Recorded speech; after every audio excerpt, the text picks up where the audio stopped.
I have neither fears nor regrets with regard to death.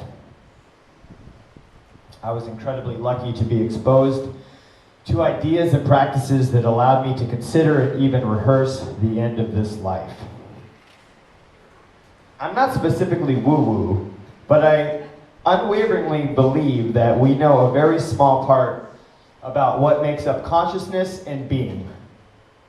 It will not at all be shocked to have found myself either being beaconed to the light or reborn as something else, or just quietly passing into silence. There's a great Hindu story about two sage crows sitting in a tree talking about the wisdom of Dharma when a god suddenly appears before them. Wise crows, even in your simple form, you have proven sincere seekers. For this I will grant you the wish of knowing the number of your future incarnations if you so desire. They eagerly agree, and the god says to the one on the left, "You will be reborn 7 times. And the left crow erupts, "7 more times? Oh, after all the work I've done, all the lifetimes already spent, 7 more times of this mortal plane, how can I endure?" Then the god turns to the right crow and says, "And you will be born 100 times. The crow on the right exclaims, "How wonderful! Only 100 more lifetimes until I am set free from the bondage of birth and death." And at that, the god disappears. After they die, the left crow was reincarnated 7 times in human form as whales, turtles, creatures with long lives living hundreds of years.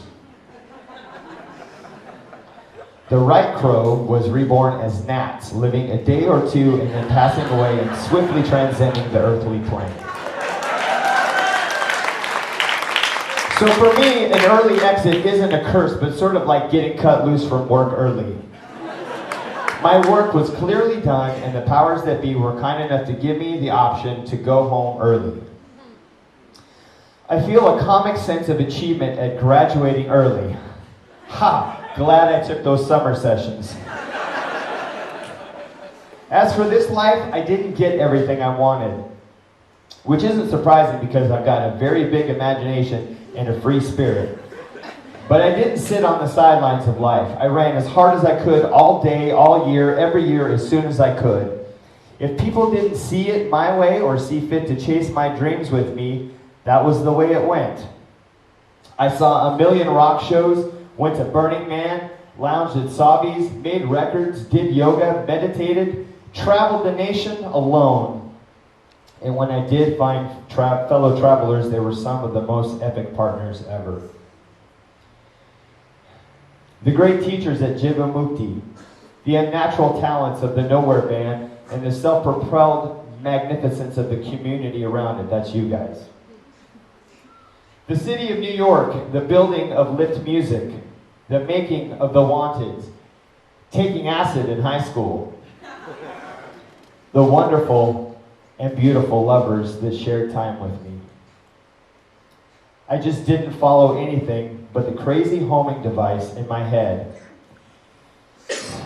And in the beautiful moments, it was on a scale that I am sorry to say, I don't think most humans would encounter once, let alone the embarrassing number that I got to be a part of. Most of you have, but the rest of humankind, since the dawn of man, I think has had a less than magical ride. Seriously, it was so epic I couldn't tally it here or anywhere else. The inconveniences pale in comparison to the uncountable, unreplicatable, beautiful moments. As a storyteller, I'm dying to digress and tell tales, but suffice to say, I was not napping through this incarnation. I did it balls to the goddamn wall, and even better, I totally enjoyed a lot of it.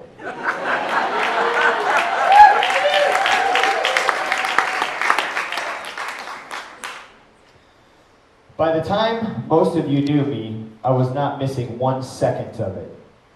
I knew it was all special, and I had to really taste every bite.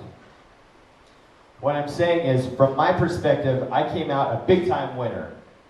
I guess I send you my greatest compassion because you all have to live with loss and difficulty still.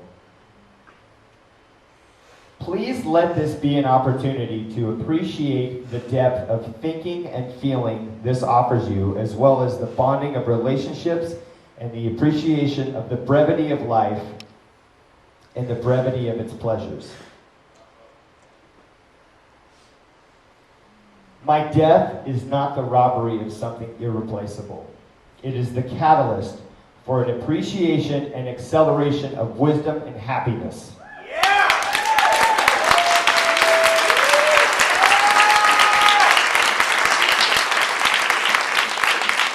You will all, I promise you, be happier because of this whole thing. Do not accept anything less. Claim your reward today without any wasting of time. If you don't feel it yet, keep exploring and watch, and you'll start to see the colors of life deepening as you do. This is the gift of my sacrifice to you. Do not fuck it up.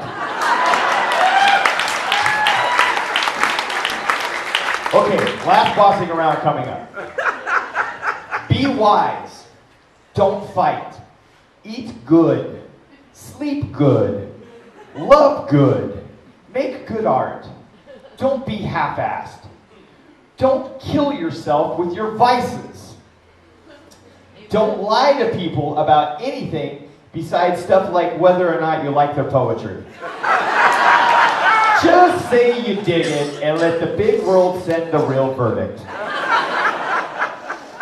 Always give more value than your customer expects. Leave everyone and everything you touch better off than when you found them. Listen a lot. If you're failing, be bold in your adjustments. Don't believe in conspiracies. Use every tool at your disposal. Literally everything. Don't be a drag. Don't be afraid to dye your hair or get a facelift. Fuck it. Look good for as long as you can. Don't be afraid to not dye your hair or get a facelift. Fuck it. Beauty radiates. Work together as a team. Give up on punishment. I just don't think it works. Make sure whatever you do benefits the most people possible. Don't underestimate the power of small things to shape the world. And most importantly, be patient in your pursuit of pleasure and in experiencing times of suffering. Patience allows you to make decisions that allow you and the people around you to thrive. To endure suffering and delay gratification are the greatest gifts we can offer those around us. When we can do those things, everyone can get more of everything without all of the drama. These two things will allow you to rule your world and have a total blast while you do it.